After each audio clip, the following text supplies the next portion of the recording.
जीअं त हिन गीत लाइ ख़ासि फरमाइश आहे प्यारो दोस्त जुनेद खान सोलंकी भानसिदाबाद खां। ऐं हिन गीत जो शाइर आहे प्यारो दोस्त अब्दुल वज़ीर खान पंवर मूंसां गॾु वेठो आहे।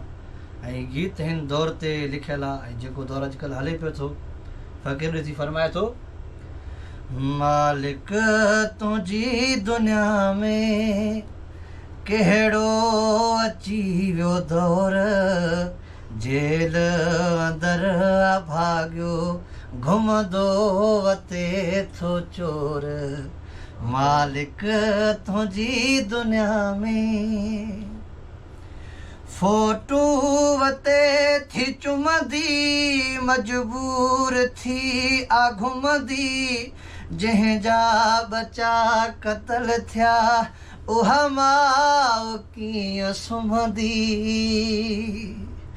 ओ फोटू वते थी चुमंदी, मजबूर थी आ घुमंदी, जंहिंजा बचा क़तल थिया उहा माउ कीअं सुम्हंदी। जी जल जे दर्द ॾे कंहिंजो बि नाहे गोर, जेल अंदरि भाॻियो घुमंदो वते थो चोर।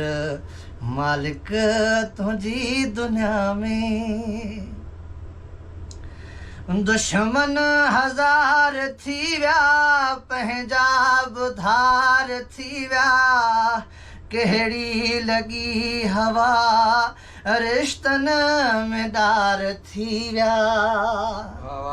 है दुश्मन हज़ार थी विया, पंहिंजा बि धार थी विया, कहिड़ी लॻी हवा रिश्तनि में डार थी विया।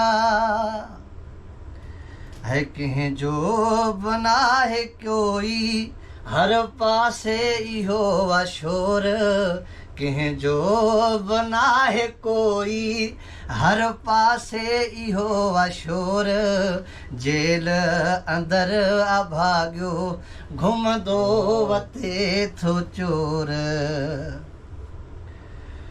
ओ वज़ीर न कर वॾाई, तकबर अथई अजाई, मरण खां पंवर खणंदे न शइ काई।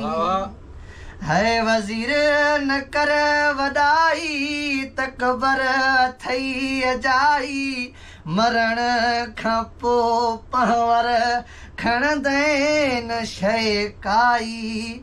रब जे कहर आॾो हलंदो न कंहिंजो ज़ोर, जेल अंदरि भाॻियो घुमंदो वते थो चोर।